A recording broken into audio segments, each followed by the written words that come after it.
In the spring of 1878, Silas Renner, a federal assessor stationed at the Ontonagon mine weigh station, was closing out that year's shipping ledgers. The work was routine: weigh each ingot, check the count against the company's shipping records, sign, move to the next. He had done this for nearly 3 years. That morning he unlocked the storage room behind the weigh station, a room only he and the manager had keys to, and what he found broke the routine completely. Floor to ceiling, under dusty linen covers, sat hundreds of hand-hammered copper ingots. The room smelled of cold metal and mildew, undisturbed for longer than he could guess. He held a lamp to the nearest stack and saw the irregular hammer marks across every surface. No 2 ingots struck the same way twice.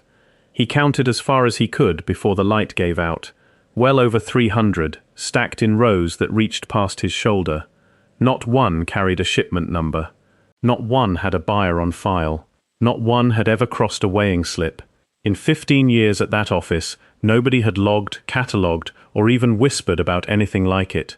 That night Renner wrote a single line in his own notebook. This copper did not exist in any company record.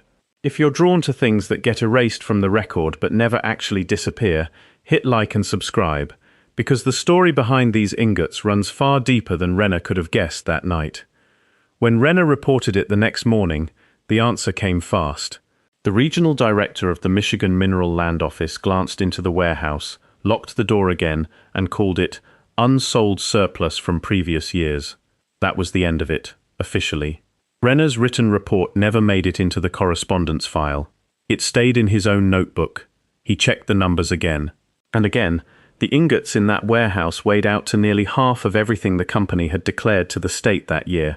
If this was surplus, why had none of it been sold, none of it shipped, none of it entered into a single ledger? The director's answer never changed. That's not your concern, Renner. Renner asked a third time anyway, laid the numbers out on the director's own desk, and got the door closed in his face for the effort.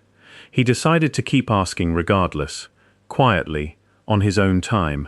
He had no idea yet that the question was only the first thread of something far older than the company itself. Looking closer at the ingots, it wasn't the weight that unsettled Renner, it was the shape. The company's own foundry poured copper into molds and turned out flat, standardized sheets, stamped with the marks of mass production. Renner had weighed thousands of those sheets. They were all identical. These ingots were hand-hammered, irregular, thick, every one shaped by its own distinct blows, no 2 alike. The foundry ledgers held no record of that production method. The foreman himself said he'd never seen hammering like it. This copper had never touched the company's own works. So where had it come from? Who had shaped it? And why had it been sitting in the company's own warehouse, off the books, maybe for years? Renner remembered something the old crews around Ontonagon had talked about for decades. Mine pits scattered through the region, dug long before the company ever broke ground. Nobody knew by whom. One of the older workers described pits buried deep in the forest, unmarked on any map. Tree roots grown straight through the rubble, some sunk more than 40 feet down. That weekend, off the clock, Renner decided to find one himself. Whatever answered for the ingots in that warehouse might be waiting underground, and when he set out to look, he had no idea that other men, before him, had already asked the same question. Renner went into the forest that Saturday. It took him 2 hours to find the pit the old worker had described, a 40-year-old beech tree growing half over its edge, roots threading through broken rock. The tree alone told him the pit predated the company by decades. It had grown up around a hole that was already there. The walls weren't rough or random. They followed a specific angle, to a specific depth, as if whoever dug it had known exactly where the copper sat inside that rock. He ran his hand along the wall and found patches scorched by heat, a blackened, flaking surface over a clean fracture line beneath it. Rock heated by fire, then cracked by a fast dousing of water. Not an accident. A technique, and one that took years to master. Get the timing wrong and the rock shattered uselessly instead of splitting clean. At the bottom of the pit, a few stone hammers still lay where they'd been dropped. Heavy, rounded, worn into a hand-shaped hollow at the grip. Some small enough to fit a single palm, others too heavy for Renner to lift with one arm. The same patience, the same experience, the same marks he'd seen stamped across the ingots in the warehouse. That night, Renner added a second line to his notebook. The warehouse copper came from here, but the company didn't dig this pit. Mining here started in 1871, and this pit was already old. 3 weeks later, Renner was pulled out of Ontonagon on a reassignment order. No reason given. His file closed. Nothing survived of what he'd found except the notebook in his own hand. As far as he knew, the warehouse was still locked. 5 years later, in 1883, Corwin Iverson, an accountant for the Portage Mining Company, was assigned to move a decade of shipping ledgers into a new inventory system. The job was tedious but simple. Match each year's production total against that year's shipping invoices, line by line. Something in the years 1877 through 1879 caught his eye. Production climbed steadily, year after year, properly logged at the mine. The shipping invoices didn't climb at the same rate. The gap widened every year for 3 years straight. A few £1,000s in 1877, tens of thousands by 1879. By his own count, run twice to be sure, hundreds of thousands of pounds of copper had never been invoiced to a buyer, never loaded onto a ship, never accounted for anywhere in the paperwork he was holding. When Iverson flagged it, the answer was familiar. An accounting error, the ledgers would be corrected. Within a month, the figures for those 3 years had been quietly rewritten. On paper, the gap disappeared, as if it had never existed. But before the ledgers changed, Iverson had already copied the originals by hand. He locked the copy in a drawer and never showed it to anyone.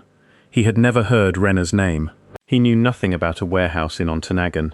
Yet 2 records, from the same company, covering the same years, built by 2 men who never met, pointed to the same conclusion. Somewhere, copper existed, that no one had accounted for, and someone was working hard to keep it that way. In 1889, federal land surveyor Abram Teal was mapping the entrance to a collapsed mine tunnel on the north end of the Keweenaw Peninsula when he found a second cache, sealed inside a natural rock cavity underground, almost as if it had been hidden there on purpose. The ingots inside matched the ones from Ontonagon almost exactly, the same irregular hammer texture, the same thickness, the same absence of any mark. He counted 41 of them, stacked against the cavity wall, as if someone had meant to come back for them, and never did. Teal sketched them, measured each one, bagged a few samples in canvas, logged the gallery's location on his map, and filed his report. The report went to the central office in Washington. The final published document, released a year later, never mentioned the gallery. On the map, the site was left blank, marked only wet and inaccessible, closed to survey. Teal pushed back and asked where his samples had gone. He was told the canvas bags had gone missing during cataloguing. His own field notebook never made it into the official record. It sat forgotten in a farmhouse attic for 40 years, until his grandson found it. Teal died without ever knowing Renner or Iverson existed. But all 3, independently, decades apart, had documented in their own handwriting that the same kind of copper existed across the region, and that it kept getting erased from the official record. Then, in 1894, an entirely different kind of record surfaced from an entirely different source. That year, the Wisconsin Historical Society published oral histories collected from Ojibwe elders, whose families had lived around Lake Superior for generations.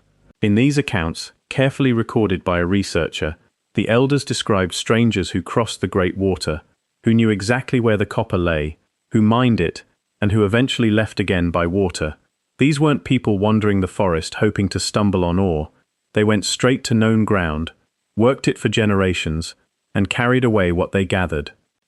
The elders described these strangers cracking rock with fire, then cooling it fast with water to break the copper free, then carrying it to shore and loading it onto waiting boats, a description that lines up almost exactly with the fire-fractured stone Renner found in his pit, and the sealed cache Teal mapped years later. The Ojibwe elders carried this account forward for generations, purely as spoken memory. They never needed a company ledger or a federal report to make it real. They were witnesses, reliable ones, recounting what their ancestors had seen and passed down with care, generation after generation, long before any government office thought to write it down. And what they described matched, year for year, detail for detail, the notes 3 separate officials had written down without any of them knowing the others existed. The last piece fell into place in 1901. Owen Castellan, an inspector with the U.S. Geological Survey, was sent to Ontonagon to compare the old assessment ledgers against new federal standards. Paging through the bound 1878 report, something caught his eye. Along the binding stitching, a faint seam showed where a page had been cut cleanly from the spine. Not torn, not ripped by scissors, but sliced by a knife, careful enough to leave the thread untouched. He held the book up to the window light to be sure. The cut was deliberate, and it was old. Only a fragment of a sentence remained above the cut. The source of the ingots found in the warehouse is... It stopped there. Castellan asked the office who had written the report. The answer was short. Silas Renner, reassigned, in 1878, his name never appearing in office records again, not even a note of where he'd gone. Castellan never saw the notebook Iverson kept locked in his drawer. He never saw the field notes waiting in a farmhouse attic. In 1901, nobody had yet laid these threads side by side, Renner's, Iverson's, Teal's, or the Ojibwe testimony.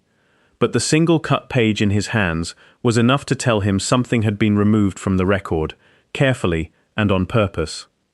By the time Castellan finished his report, 4 separate threads had converged in his hands: Renner's cut page, Iverson's hidden notebook, which an archivist would stumble on decades later, Teal's forgotten field notes, and the Ojibwe testimony recorded in 1894. Each had been produced independently. None of the 4 had known the others existed, yet all 4 pointed to the same years, the same technique, the same gap. Laid side by side, they no longer read like an accounting error. They read like decades of institutions, decades of officials, all finding the same copper, and each time, the trail getting erased from the record. The 4 witnesses never met, no correspondence between them, no shared meeting, no shared file. Still, all 4 arrived at the same place. Beneath Ontonagon, long before any company started mining, something far larger had been operating, and most of what it produced had never been officially recorded. 30 years later, in 1931, a National Park Service survey team working the northeastern shore of Isle Royale found something similar inside a collapsed shaft. In a side pocket near the bottom, sheltered from moisture, sat dozens of copper ingots, hand-hammered, unmarked, nothing like standard production. The team leader had never heard of Renner, Iverson, or Teal. He had no idea what had happened in Ontonagon 53 years earlier. But the description in his report read almost word for word the same: hand-worked copper of unknown origin, inconsistent with foundry production, matching no known mine record. The team photographed the find from every angle, numbered the samples, crated them for shipment, and reported it to Washington. The pattern repeated. The samples went to a federal lab for further analysis. The results were never published. The team leader's own field journal recorded the date the samples shipped and their receipt number. No matching document exists anywhere in the official park record. The Park Service's own catalogue still lists that shaft today as geologically interesting, closed to the public. No mention of copper, no lab results, no explanation.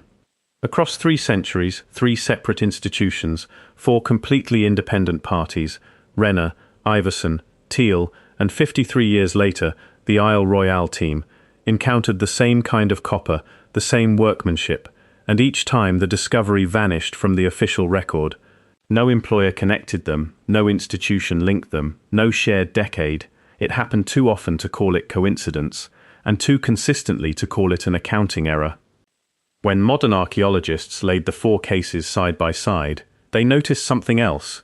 Every discovery sat just outside the region's known mining boundaries, but directly on top of the same geological vein, as if each finder had stumbled onto a much older route, one that followed the copper but had never once appeared on a company map. Today, the U.S. Geological Survey's own archive holds only a clipped copy of the 1878 Ontonagon Assessment Report. The same cut document Castellan examined in 1901, its sentence still severed mid-line. Renner's notebook was never handed over to the agency. In 2003, an independent researcher filed a Freedom of Information Act request for the complete document. The agency's written answer: the requested record could not be located in our archives. No explanation, no referral, just that sentence. Iverson's notebook sat uncatalogued at the bottom of a box in a local historical society's archive for 50 years. Nobody knew it existed until an intern found it by chance in 1998. Teal's field notebook is still in his family's hands. It has never entered an official archive. When his grandson asked why it was never turned in, the only answer he ever got was, "Nobody would have believed it, or somebody who did would have come to take it." The same researcher learned something else.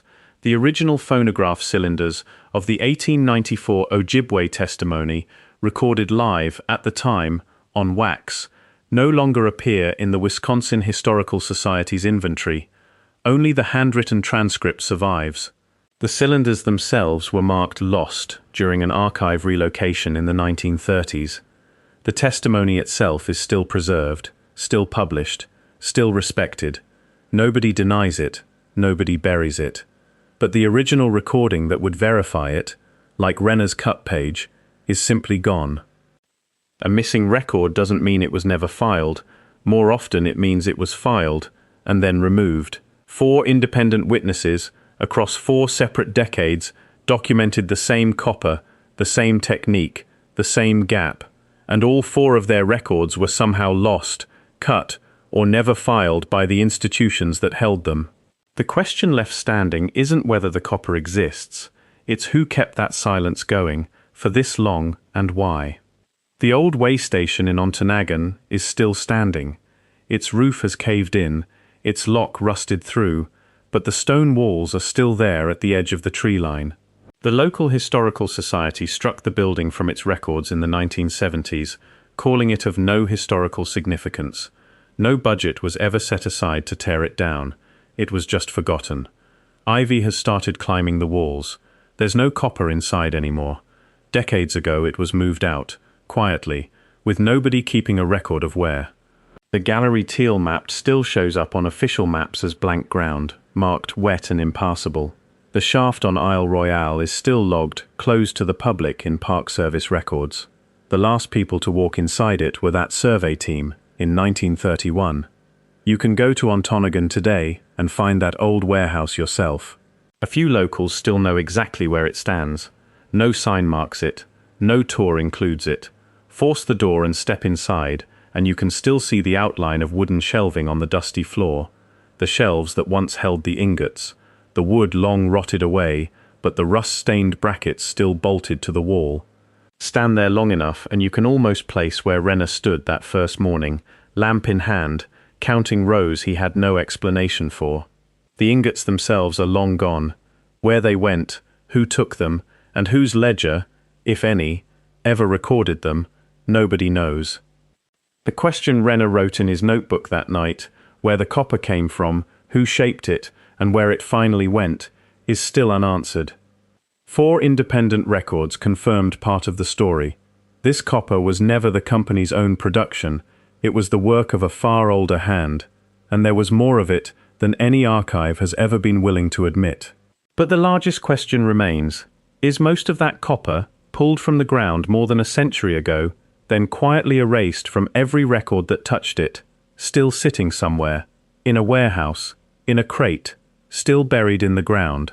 And if it is, who knows exactly where, and why haven't they said?